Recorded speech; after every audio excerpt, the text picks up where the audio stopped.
సమస్త మానవాళి నిమిత్తము దేవాతి దేవుడై ఉండి దేవునిగా కాక తను తాను తగ్గించుకొని మానవుడిగా వచ్చాడు. 33.5 సంవత్సరాలు ఈ భూమి మీద ఆయన నివాసం చేసి 3.5 సంవత్సరాలు సేవ చేసి అనేక రోగులను బాగు చేసి చనిపోయిన వారిని లేవనెత్తి కుంటి వారికి నడకను గుడ్డి వారికి చూపునిచ్చి ఆయన శిలువ మరణము పొందాడు. ఆయన శిలువ మరణం పొందడానికి గల కారణం ఏంటంటే నశించిన మానవాల్ని తన యొక్క శిలువ ద్వారా రక్షించడానికి, పాపములు శాపములు విడిపింపబడలేక ఉగ్రతలో ఉన్నటువంటి మానవాల్ని విడిపించడానికి మరి దేవుడే మానవుడిగా వచ్చి శిలువలో బలైనారు. ఆయన పొందినటువంటి శిలువ మరణము ద్వారా ఈ లోకములో ఉన్న మానవాళికి రక్షణ, విమోచన ఆయన అందించాడు. యేసు ప్రభు ఒక మాట అన్నారు, నా ఎద్దుకు వచ్చు వారిని నేను ఎంత మాత్రము త్రోసివేయను అన్నారు.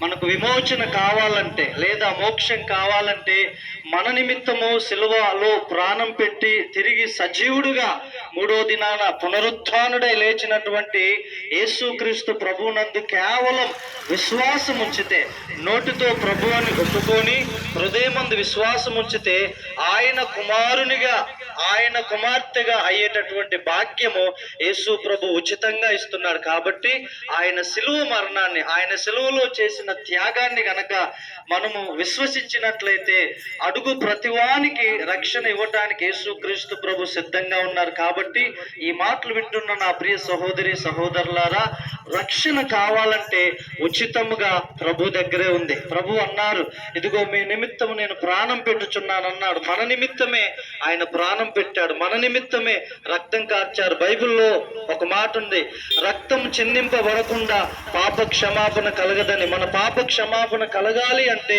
రక్తం చిందింపబడాలి.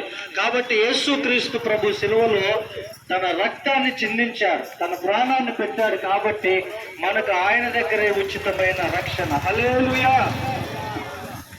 ఆశ్చర్యమైన ప్రేమ కల్వరిలో